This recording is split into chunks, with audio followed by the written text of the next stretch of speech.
Yan. So, welcome na naman po sa isang video ng Bentek. Meron tayong problema dito. Nakalimutan yung password. Yan, nakalimutan yung password, no. Try tayo. So, yan. So, password is incorrect, no. Kahit yung hint, nakalimutan pa rin. So, ayaw. So, wag na subukan. Baka malak lang yung account. So, ganito na lang yung gawin. I-hold natin. I-hold yung shift key sa keyboard. Shift key sa keyboard. Huwag bibitawan. Then, dito sa bandang baba, no, sa right side, nandyan yung restart key. No. Habang nire-restart mo, naka-hold yung shift key. Naka-hold. Yan. Then, restart. Yan, antayin na lang.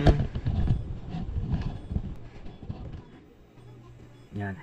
Antayin na lang. Habang hinihintay na wag bibitawan yung shift key.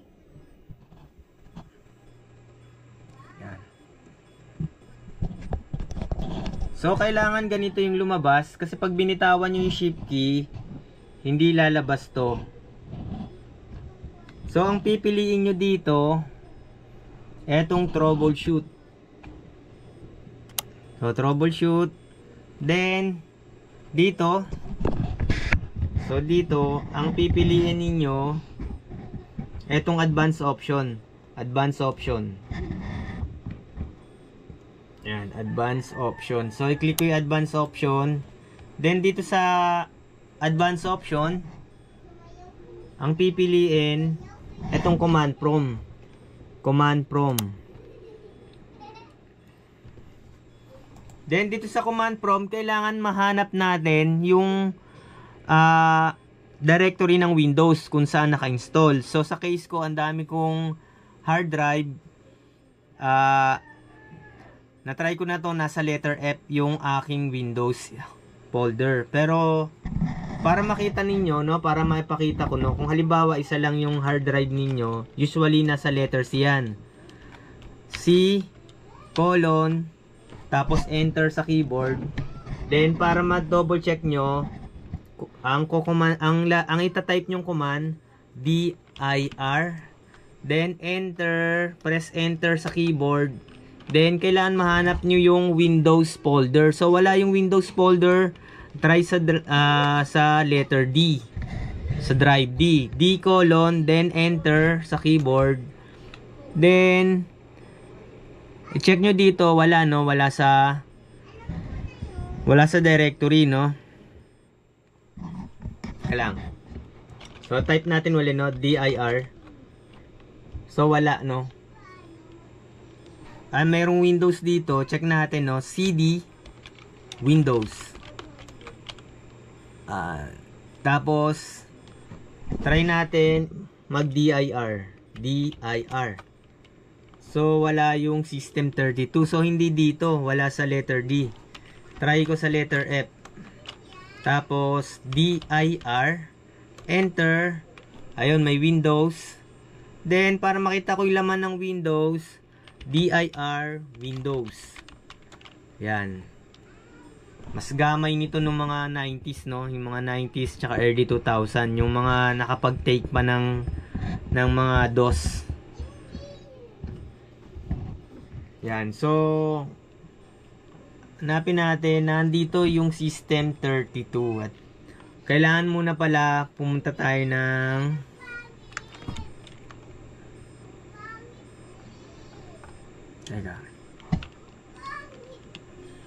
kailangan punta muna tayo ng Windows. CD Windows. Yan, sa Windows tayo. Kailangan nasa Windows, no? Sa Windows. Then, pupunta tayo ng System 32. Kasi chinek natin kanina kung merong System 32 yung Windows. Then, CD System 32. Yan. So, ito na, no? Sa akin, letter F, /Windows/System32. So ito tama to, no? Maaaring sa computer nyo na letter D yan, letter E, letter C, letter F tulad ko kung maraming hard drive, pwedeng letter G, no? Depende sa dami ng hard drive. Tsaka kung saan naka-install yung Windows. Yan. So dito yung importante, no, mga ka-printing, no? Nandito tayo sa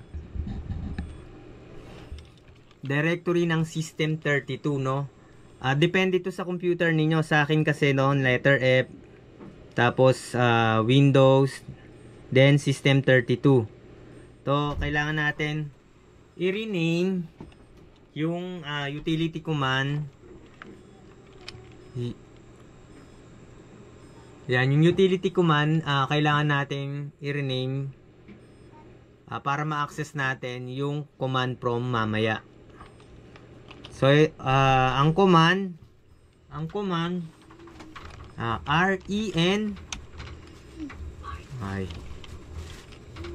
utilman.exe, then utilman1.exe. Yan. Then enter, no, sa keyboard. Yan, dapat walang error, no. Pag may error, baka hindi gumana, no. Then yung utilman, no, para hindi kasi ma-overwrite, no. Kaya binago ko yung pangalan. Then yung utility command or yung command prompt, i-rename natin sa utility command o utilman.exe. Then ren space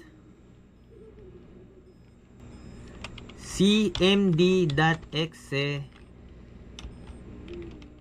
space, no, space, tapos utilman.exe, then enter sa keyboard. Yan, dapat wala siyang error, no. So pag ganyan, successful yan. Tapos pwede nyo nang i-close, no. Ito yung, no, i-close na yung window, i-close na. Then continue, ito, continue, exit and continue to Windows. I-click lang yan, tapos antayin. Wala kayong ipipress sa keyboard.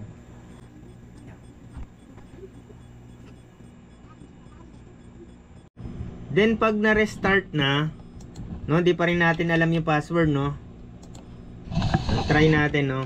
Wala pa rin. So mali pa rin, no. Kanina, nirename natin yung utility command. So, ginawa nating command prompt. So, pagka kinlik nyo to, yung icon na to, yung nasa gitna, yung accessibility, ay mag-e-execute yung command prompt. Ito. So, dito sa command prompt, itatype natin yung control user password, may letter S 2. Dapat tama yung pagkaka-type. Then press enter, lalabas to. Ngayon ito na para ma-reset. Makikita yung username, no, username. Yan, pwede kang mag-add. Pero kung i-reset mo yung password, to, i-click mo lang yung reset password. Yan, so dito i-reset natin yung password. I-click lang yung reset. Then kung ayaw nyong malagyan ng password, leave it blank, no, wag nang lagyan, i-okay nyo lang. Pero kung gusto nyong lagyan ng password, pwede rin. So dito ililive ko lang as blank. I-click ko yung okay. Yan, so yan, wala nang password yan.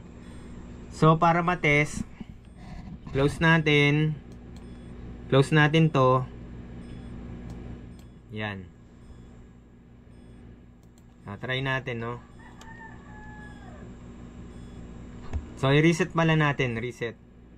Restart natin. So sa baba, restart sa baba.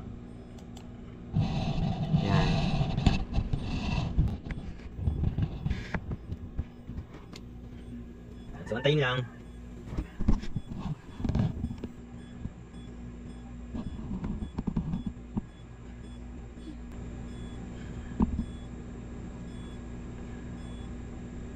Yan. Kung ayaw nyong lagyan ng password kanina, leave it blank lang. So, yan, no? Wala na siyang password. Hindi na nag-prompt ng password.